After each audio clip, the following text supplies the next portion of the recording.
नमस्कार प्रिय भक्तों। सनातन धर्म की महान परंपरा में अनेक पर्व, व्रत और पवित्र महीने आते हैं जिनका अपना अपना महत्व है। लेकिन इन सभी में एक ऐसा महीना भी है जिसे स्वयं भगवान विष्णु ने अपना नाम प्रदान किया है। यह महीना है अधिक मास, जिसे श्रद्धा और भक्ति के साथ पुरुषोत्तम मास कहा जाता है। जब भी पुरुषोत्तम मास आता है तो भक्तों के हृदय में विशेष उत्साह जागृत हो जाता है। मंदिरों में भगवान विष्णु और श्री कृष्ण की पूजा अर्चना बढ़ जाती है, भजन कीर्तन होने लगते हैं, कथा श्रवण का आयोजन किया जाता है और वातावरण को पूरी तरह भक्तिमय हो जाता है। ऐसा माना जाता है कि इस पवित्र मास में किया गया प्रत्येक शुभ कार्य, प्रत्येक मंत्र जाप और प्रत्येक दान सामान्य दिनों की अपेक्षा कई गुना अधिक फल प्रदान करता है।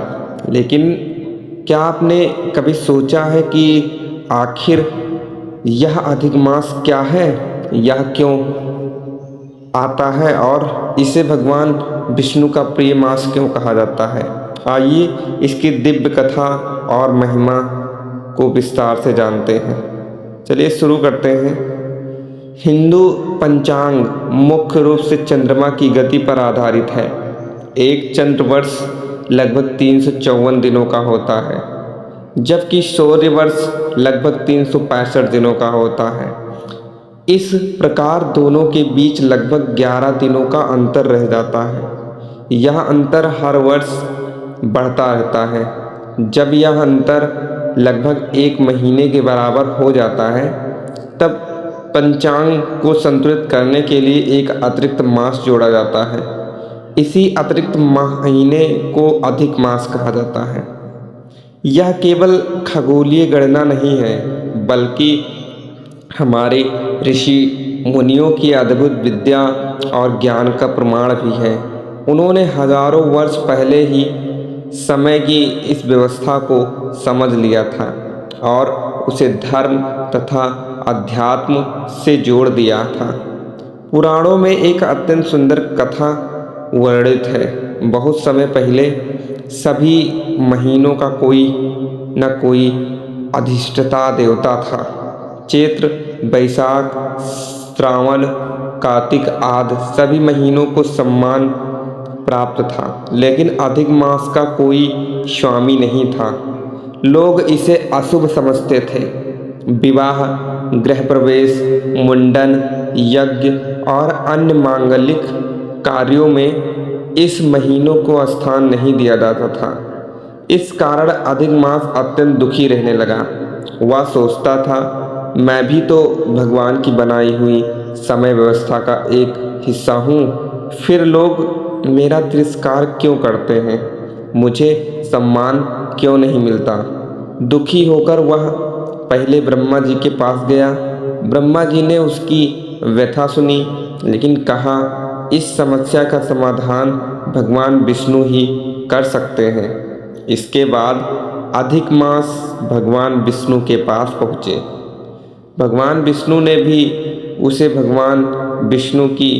भगवान शिव के पास पहुँचे। भगवान शिव के पास पहुँचने के बाद भगवान शिव ने भी उसे भगवान विष्णु की शरण में जाने का परामर्श दिया। अंततः अधिक मास वैकुंठ धाम पहुँचा और भगवान विष्णु के चरणों में गिरकर रोने लगा। उसने कहा, हे प्रभु, संसार में सभी लोग मेरा अपमान करते हैं, कोई मुझे शुभ नहीं मानता, मेरा कोई स्वामी नहीं है, मैं अत्यंत दुखी हूँ, कृपा करके मेरी रक्षा कीजिए। भगवान विष्णु अत्यंत करुणामय हैं। उन्होंने अधिक मास की करुणा की पुकार सुनी और उसे अपने समीप बैठाया। भगवान बोले, हे मास, आज से तुम अकेले नहीं हो, मैं स्वयं तुम्हारा स्वामी बनता हूँ। मैं तुम्हें अपना सर्वोच्च नाम पुरुषोत्तम प्रदान करता हूँ। भगवान ने आगे कहा, जिस प्रकार मैं समस्त देवताओं में श्रेष्ठ हूँ, उसी प्रकार तुम सभी महीनों में श्रेष्ठ माने जाओगे। जो भक्त तुम्हारे समय में भक्ति करेगा उसे विशेष पुण्य प्राप्त होगा। जो दान देगा उसे फल कई गुना बढ़ जाएगा। जो मेरा नाम जप करेगा उसके सभी कष्ट पाप नष्ट हो जाएंगे। भगवान के इन वचनों को सुनकर अधिक मास का दुख समाप्त हो गया। तभी से अधिक मास पुरुषोत्तम मास कहलाने लगा। शास्त्रों में कहा गया है कि इस महीने में भगवान शिव, श्री कृष्ण, श्री राम और माता लक्ष्मी की पूजा विशेष फलदायी होती है। जो भी व्यक्ति इस मास में गीता का पाठ करता है, भागवत कथा सुनता है, विष्णु सहस्त्र नाम का जप करता है और तुलसी की सेवा करता है, उस पर भगवान की विशेष कृपा बरसती है।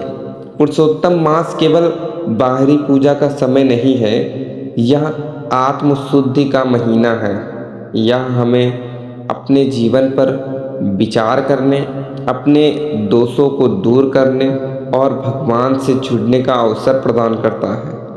इस महीने में क्रोध, लोभ, ईर्ष्या और अहंकार जैसे दोषों को त्यागने का प्रयास करना चाहिए और सत्य बोलना चाहिए, ज़रूरतमंदों की सहायता करनी चाहिए और अधिक से अधिक भगवान के स्मरण में बिताना चाहिए।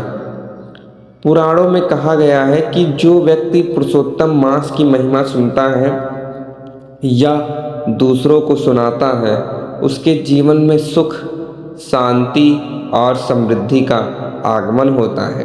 भगवान विष्णु उसके सभी शुभ कार्यों में सहायता करते हैं और उसे धर्म के मार्ग पर आगे बढ़ाते हैं। यही कारण है कि संत महात्मा इस मास को भगवान की कृपा प्राप्त करने का स्वर्णिम अवसर बताते हैं। भक्तों, पुरुषोत्तम मास हमें यह शिक्षा देता है कि संसार भले ही किसी का सम्मान ना करे, लेकिन जब भगवान की कृपा मिलती है तो वही उपेक्षित व्यक्ति सबसे श्रेष्ठ बन जाता है। और अधिक मास की कथा हमें धैर्य, भक्ति और भगवान पर विश्वास रखने की प्रेरणा देती है। जय श्री विष्णु, जय श्री कृष्ण।